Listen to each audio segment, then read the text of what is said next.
Hello and welcome to Circle Time with me, Glenn Denny. My guest this week is an accomplished and inspirational school leader with a track record of developing high-performing cultures, systems and strategies to enhance academic standards. With experience as a rapid school improvement partner, head of school development, head of an outstanding school and an early years Ofsted inspector, they partnered with educational institutions and businesses to create and implement tailored visions for excellence underpinned by effective strategies that foster team cultures focused on defining and achieving success. Welcome to Circle Time, Michelle Hauge. Well, thank you, Glenn. It's always a pleasure to talk early years, so it's good to be here with you today. Well, it's brilliant to have you with us. Now, the one thing we were talking about just before we hit recording, and I know we've got to talk about it just for a little moment. Driving a play bus, come on now, is that not living the dream? It was absolutely incredible, to be fair. And you had to go on to undergo a council test, and you carried less than 6 passengers. But what a great skill, and just what a brilliant job. Community enterprise, setting up self-supporting play associations, areas of high disadvantage, just really rerouting children into value of play, and with community volunteers. Brilliant. Loved it. Oh, it sounds amazing. I mean, I've been on a few play buses in my time, and I always just find them quite magical. It was like all of a sudden this double-decker bus was just like, it wasn't a double-decker bus anymore. It was just, I think the last one I was on was actually in it was last year in Glasgow, and it was the Play Talk Read bus, and it was magical. I wanted to steal this and take it back to my own setting, but yes, I'm utterly jealous you've actually done that in your career. That is something I really wish I had done as well. But I mean, we're talking about your career, and there's a lot of it has been about developing performance and leadership and engagement. How did you kind of get into that sort of thing? Well, I guess I worked for Ofsted as an early years inspector for 8 years. And as part of that, had temporary periods as a team manager for Ofsted, and also on their complaints and enforcement team.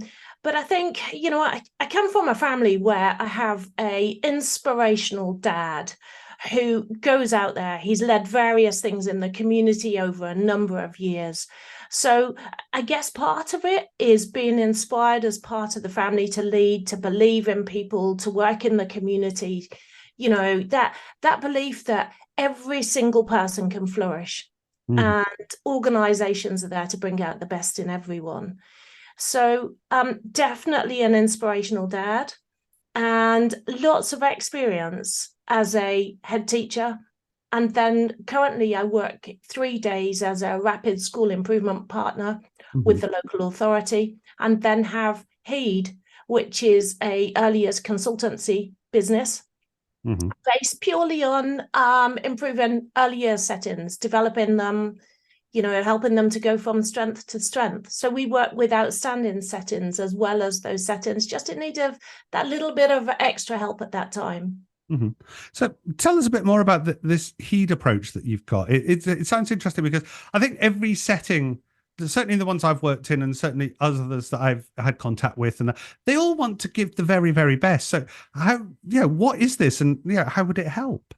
You know, it's interesting when you work with so many. So Hague specializes in school early years, and that's because of my experience as a head teacher and all of the work that I've done in schools. But interestingly, I've set up a number of private voluntary and independent nurseries over the years too. So, and one thing we know about senior leaders in school at the moment and teachers is there's a high amount of stress attached to the job. So we know 89% of senior leaders are said to be stressed, and 78% generally of teachers, and that's from the Teacher Wellbeing Index. And we look at the levels of isolation that go behind that as well. And what research shows at the moment is at least 26% of staff members feel some aspect of isolation in their role. So when we take those statistics and we look at the fact that predominantly primary head teachers, which is who we tend to work with, have very little experience in early years. So we have staff members who may well be feeling isolated in their role. Mhm. And if you're a single form entry school, you don't necessarily have a sounding block, somebody who can inspire you, and somebody, when you really want to look at an activity that's going to deepen children's play, Mhm. and you just want a sounding block because you've noticed a barrier or a gap and you want to close it and you want to set up your play, you want it to be all inspiring and deepening for children. And there's nobody necessarily within your setting that you can go to and just say, help me, I want to deepen this, or, I want to bring it to life. How do I do it? And I know there was a report by Julie Fisher in Early Education back in 2021 that called for head teachers to have some experience of early years Mhm. or to go on a significant early years training course. So what we realise at Hague is that there's that gap where we've got staff members who are potentially have a higher stress level, more isolated, because you're maybe 1 or 2 year groups as early years in a school, with further year groups often going up to year 6. And then you might have a head teacher who's not necessarily experienced in early years. So Hague brings together lots of experience, lots of knowledge to say, okay, let's reduce the isolation. So let's provide lots of networking events for teachers. We have early years drop-ins. We provide strategy updates every month and lots of moderation. Mhm. And then we have a leaders subscription as well, where we say to leaders, okay, we'll be your expertise. We're your guiding light. And we do subscriptions, but we also do individual work where we head into schools, roll up our sleeves, do environmental transformations, coaching for head teachers. So what we're hoping to do is reduce the isolation for head teachers, improve the quality of early years ultimately. Because what we know is gaps by the end of the reception class tend to double by the end of primary. Mhm. So it makes perfect sense to plough that investment into early years. But you see, Glenn, we've also got a number of schools who are struggling with their intake numbers, so lower birth rate in areas. Mhm. Or maybe they're a school where a shiny new school's opened down the road. They've lost a bit of community faith and maybe numbers are dwindling. And we know that when your numbers dwindle, your funding dwindles. Mhm. And funding's tough for schools anyway. So once again, what we do at Hague is we go into schools, we help them with marketing, we help them to increase their intake numbers, and also to look at things like consultations to take children as young as 2 into school. So with all of the expertise that we've got, we're really able to offer this holistic early years package. Mhm. But our vision is to create cultures and to create a culture where everybody flourishes. And that's it from the children through to the staff members working with the children every day, through to your senior leadership team. So it really is about offering that whole package into schools. It's exciting. It is. I mean, you were talking there as well about, a lot of head teachers and, some teachers. I've known a few teachers who have like gone from their training and they've gone straight in, and like particularly there's the kind of the sexual, the gender imbalance, rather, of we'll put the women down to, reception and everything else, and the men got to the upper years.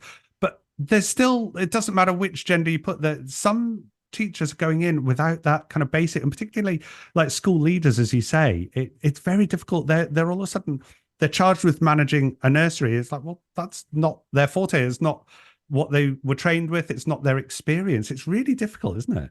And it's a difficult concept to understand, isn't it? Early years. If you haven't had experience of early years, it's a really difficult concept to be able to walk into a classroom and to know, is this excellence? Right? Are we really giving children the very best opportunities to excel here? And if you don't know early years, it is a difficult classroom to walk into, what's the right level of noise within a room? Because the reading framework will say that quiet environments are really conducive, especially with the high level of speech and language needs that are coming in. Mm-hmm. You want that harmonious noise level, but you also want a buzz of learning. You want children talking, you want adults doing back and forth conversation. So when you walk in as a head teacher to an early years classroom, what is a suitable noise level? What learning is taking place and where are those gaps in learning? Because children can be busy, but does that mean that barriers are being released, gaps are closed, and children are making the very best progress?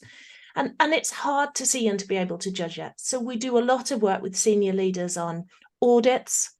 But after we've done an audit, we'll also do coaching for head teachers and coaching for subject leaders and early years teachers as well. So it's very much about that progressive implementation. So the early years can be as good as it can be. We want that, don't we? We want every child to excel in their early years, don't we? We absolutely 100% we do. You know, the belief, the goal, the shared understanding of it wanting to be excellent is absolutely there. Definitely. When you first start working with a school leader, say, what kind of, where are you starting from with the majority of them? You know, is there kind of like, are you saying you're starting with like 0, or do some of them have some ideas? What is the kind of mix that you get? Yeah, 100%. I mean, we'll work with head teachers, do a phenomenal job. Mm-hmm. Right. And having been a head teacher, what we realize is you have to be an expert in everything. Mm-hmm. If you haven't got a site manager, that the drains are blocked and it's like, oh, the drains are blocked outside the key stage 2 toilet, you know, and you're like, okay, I'm coming. Rubber gloves on, here we go. You know, I've got visions of it already. And people listening to this podcast will just be nodding their head saying, yeah, it really is like that.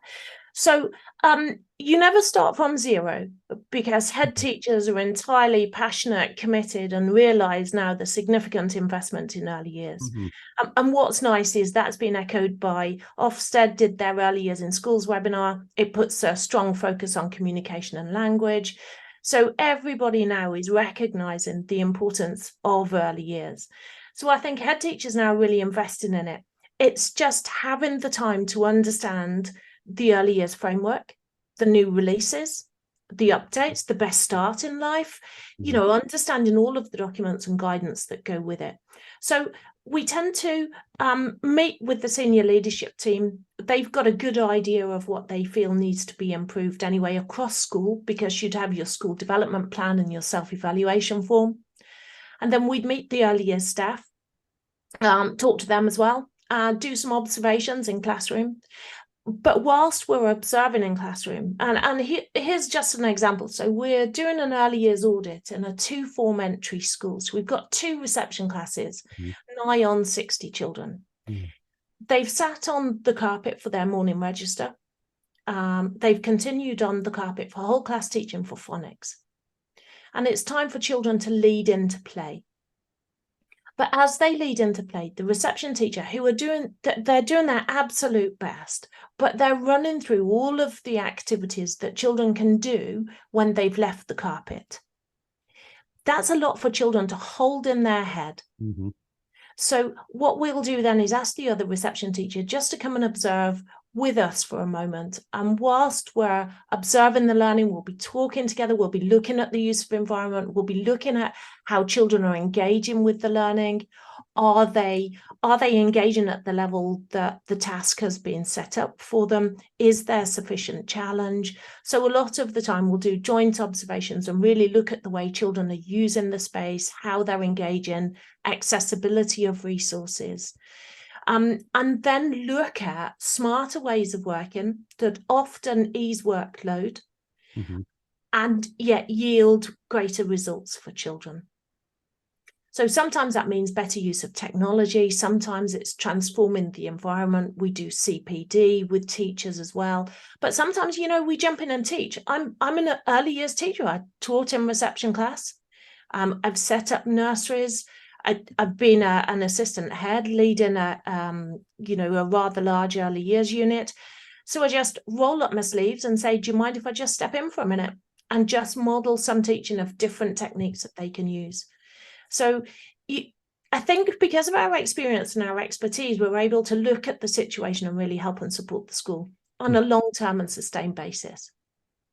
Yeah, no, I know what you mean. It's that bit where I think if that skill gap is missing, it's sometimes as well, it's easier when it's somebody that's not part of the school. Somebody else is coming in with that gap of knowledge and bring it in and plugging that gap and then spreading that knowledge about. It's sometimes easier for teachers and school leaders to actually go, okay, when it's not, it's not somebody, one of their own, so to speak, coming in and saying, right, this is how we should do it. It's always nicer when somebody else comes in and says, well, this is what I've done, and look, let me demonstrate for you. Yeah, absolutely. And it's very much about working with the staff members. And we say we come without judgment. Mm-hmm. We're all here on a shared goal, which is to build these beautifully positive cultures where every human being in the place flourishes. We're a team. Mm-hmm. We're in this together. And that's the bit around. So, for example, we were in a school in Bristol and they were looking at developing their outdoor space. We sketched it out. We looked at the different areas and how it would work, looking at how research works, what we know is effective for children. And we had about an hour and a half left of the session. And my thing is, right, should we go and do it? Let's roll up our sleeves. Let's work with the materials that we've got and let's start to lay that foundation and make the instant changes that we can. Mm-hmm. So, and a lot of head teachers and leaders are like, are you sure? And we're like, absolutely. This is what we do. So I'm definitely in there with my trainers on. There's no high heels, trainers on, out in that space, moving the equipment around, making the environment work. But then following up with coaching, following up with podcasts, quick wins, reading, linking them to quality organizations such as, I don't know if you know Richard from Outdoor Classrooms. Mm-hmm. He's incredible. He does a lot on sustainability, unhealthy gardens projects. So we talk at Hague about an abundance of togetherness, connecting people together, experts in the field, so that everybody can really work at their optimum level. It's good. It's exciting. It's fabulous. It is as well. It's quite often it's like I was saying, it's good that somebody else comes in and kind of shares that knowledge, but also then it shares knowledge of other people's knowledge and say, look, have you heard of so and so, and like connecting. I mean, in our own the organization I work for, we do similar things. It's like we have a group chat amongst all the nursery heads, and it's like, have you seen such and such? Oh, have you read this? And like we're always pinging stuff backwards and forwards. And our head of training and quality were like, you need to read this, or you need to watch this video, or you need to listen to this podcast. And it's that kind of that openness, that kind of that sharing as well, that gets so much done. What's brilliant is I work with some really skilled early years practitioners and people who just simply want to give the children the very best they can. And then we'll have this general, I'll send them bits to read, podcasts, books, have a look, read this book, see what you think about this. And then, they'll start emailing me saying, not sure if you've seen this. And I love that, when they're inspired, they're connected, they're bringing things to the forefront. So part of what we do with the teacher subscription at Hague is that bringing people together. So we network beyond local, so we can understand from different communities and diverse communities. We do podcast Q&As. So it very much is about reducing the isolation, expanding the network, and really celebrating that expertise.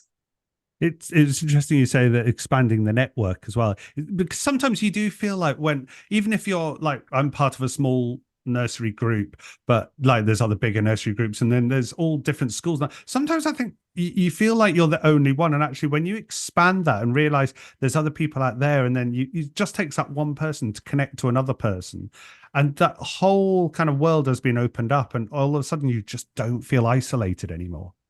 No, and sometimes it's just those top tips from the experts that can make life a lot easier. And I know Cheryl Warren from Aperion Training, who does a lot on neurodiversity.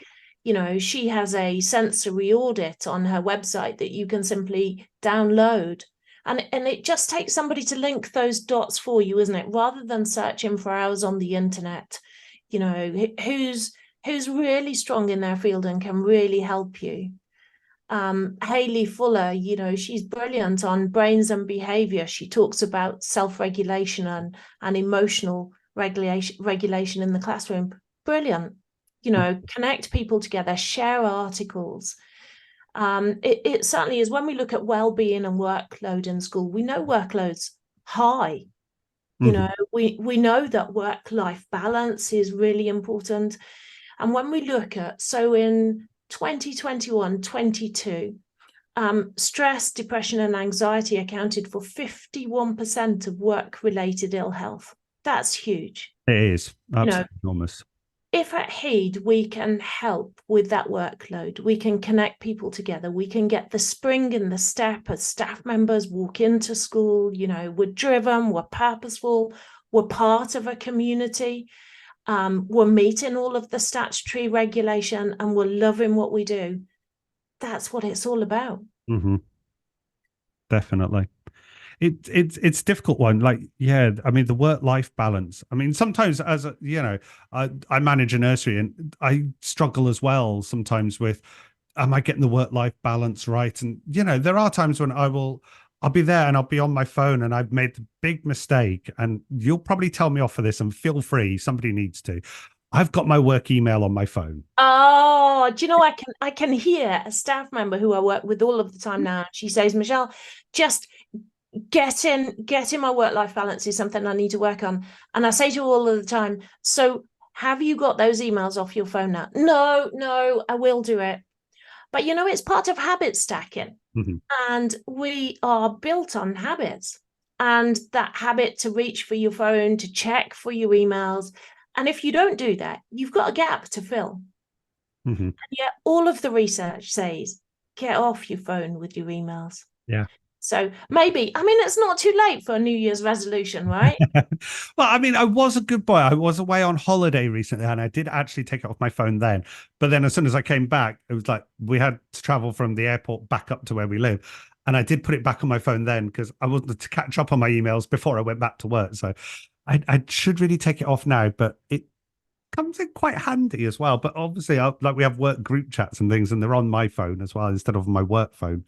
Radio 1 were having a great debate about this because, and it was a debate that I took into a school that I'm in regularly, because they were talking about WhatsApp work chats. And they were saying, really, they should be, when you look at the capacity and when the main need for the conversation is, we're talking an hour before your working day starts and an hour after your working day ends. Now, I know some people will be working 24 hours around the clock, but aside from that, generally, things can wait. And when we look at the importance of sleep, nutrition, fitness, phones are addictive. Tech's addictive. It's got its place. It's beautiful. I'm not saying don't be tech, but there's Glenn, there's a 30-day yoga challenge that I've popped on my LinkedIn at the moment. It's Yoga with Adrian. And I'm part of a WhatsApp group that's around the world of people who are doing the 30-day yoga challenge. I wonder if we need a 30-day emails off your phone challenge. Almost like an advent calendar. Every day you could open it up and just do something different with those 10 minutes that you'd have been scrolling on your phone. Bad, I'm twitching already at the thought of that. Are you? Maybe 3 days is enough.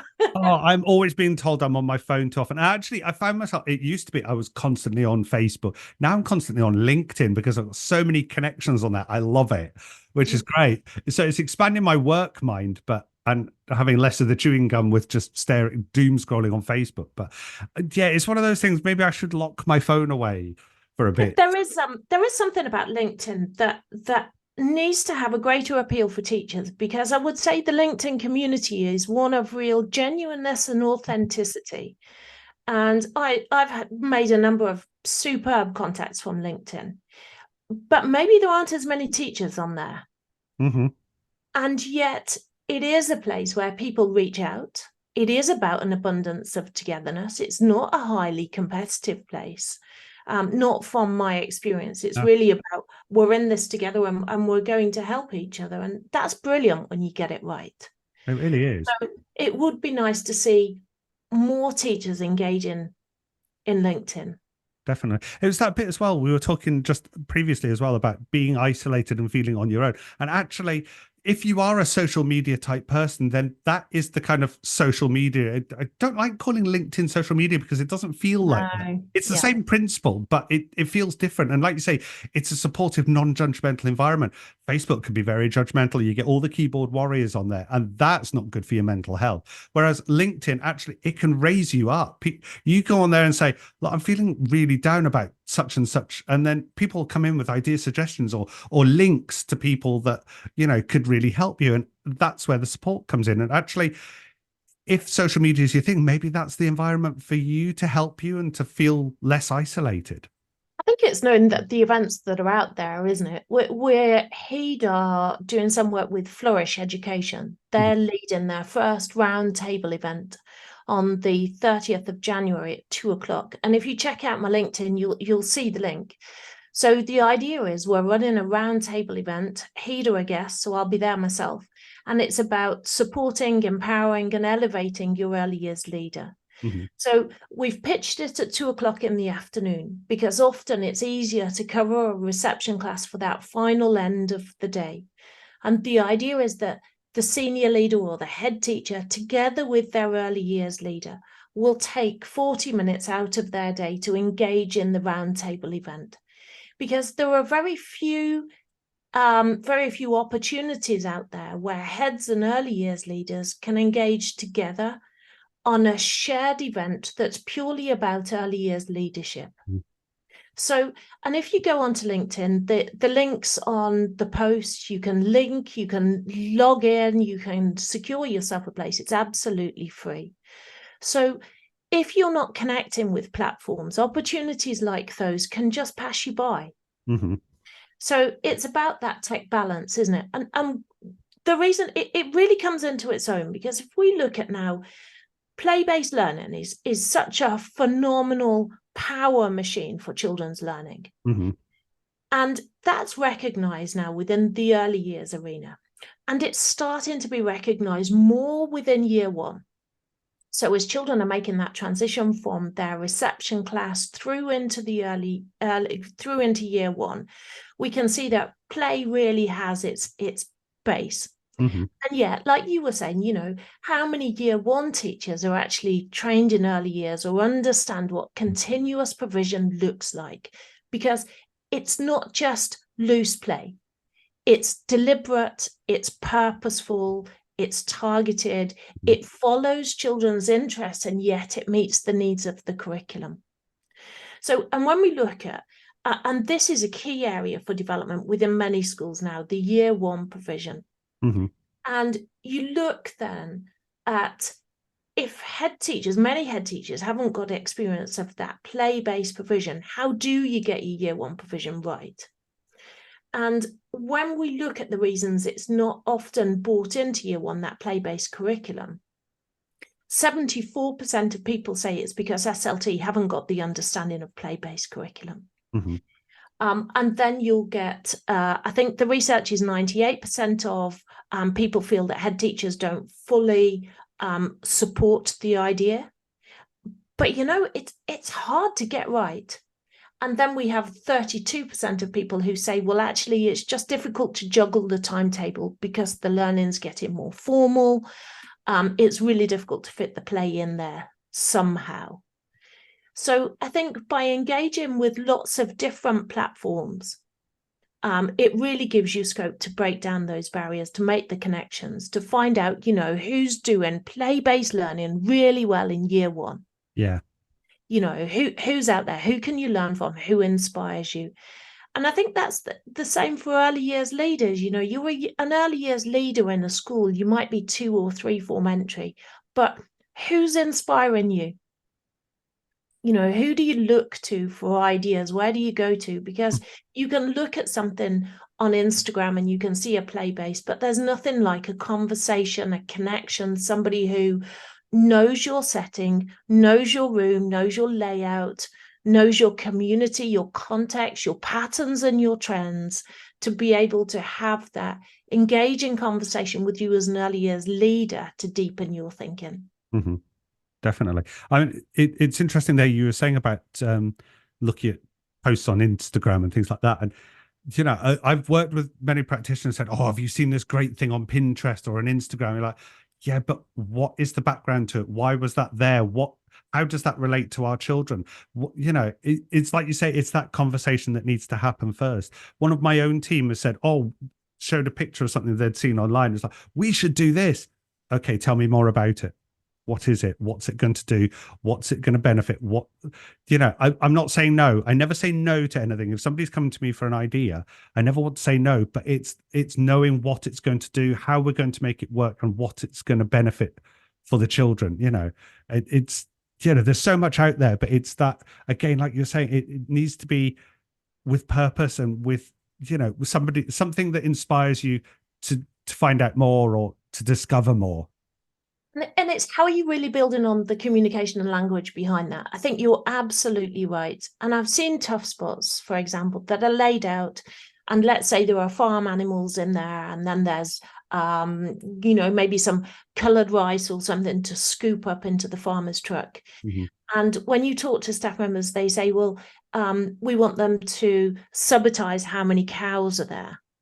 And it's a mathematical tough spot. And actually, when you stand back and you look at the learning, what it really is a fine motor activity as they're scooping the rice into the farmer's truck. So I think it's about, you're absolutely right, being clear about the intention of the activity and then observing children's use, using that back and forth conversation to really build children's vocabulary, their grammatical structures, and then thinking, okay, where do we take this tough spot now to deepen the learning? Because the other thing that's when we look at workload, and I work with a lot of ECTs in the schools, and there's this idea that your play has to be fresh every day. Mm-hmm. And if you're doing that for the whole of your learning environment, it's exhausting and it's nigh on impossible. Yeah. So what we help practitioners to look at through coaching and through supporting them with their planning is looking at an activity and looking at those little tweaks that you can do to build on children's interests and deepen the learning from what you've already got set up. Mm-hmm. It is. I mean, it's the repetition for children as well. And I think, again, stop me if I'm wrong, but sometimes a teacher's brain is like, what's the next step? What's the next step? What's the next step? Whereas an early years brain is, yeah, there's a next step, but actually they want to go back and revisit this. What else are they getting from it before I move on to the next step? And it's almost like you've got to kind of fine tune the mind to go, well, it's okay if they want to repeat it, because actually they're finalizing what they've learned from it in their brain and they're taking the time over it. Right, absolutely. And you're absolutely right, the repetition. I mean, look at children who've got their favorite stories. Mm-hmm. And they want that story read again and again and again. And that's incredibly important, isn't it? You've got the vocab within it, the relationship with the reader. It's a whole world of connection, and so important for children to have those favorite stories. And it's the same with activities, to revisit an activity. But then for the practitioner, for the early years leader, teacher, nursery nurse, teaching assistant, whoever's working with them, to be able to look and think, right, okay, how do I make this maybe more inclusive, more accessible? Mm-hmm. Now, Mark Stewart, who owns Left and Right, we've just done a podcast on Early Years Connect. So Early Years Connect is Heed's podcast through you, who we're partnered with. And Mark's very good at really helping people to understand left-handedness and people who are left-hand dominant. And when you look at activities and you think, is it inclusive for children who are left-hand dominant? What's the setup? And it's asking that question, looking at the way children are using resources, and then thinking as an early years practitioner, how do we make it more engaging? How do we take children's ideas? How do we fine-tune it? How do we grow it? And that's the skill, but it takes some doing. It's a craft, it's an art, isn't it? Yeah, definitely. Michelle, unfortunately, time is against us and we've run out of it. But it's been absolutely amazing to talk to you, and the work that you're doing within schools to show them the joy of early years and to help them and to understand and to kind of let children play is just a phenomenal. And please keep doing it. is a privilege, isn't it? For all of us that work in early years every day, it is an absolute privilege, and it's a joy to work with the children and the staff. So yeah, thanks, Glenn. It's really good talking to you today. You too. Well, Michelle Hauge, thank you very much.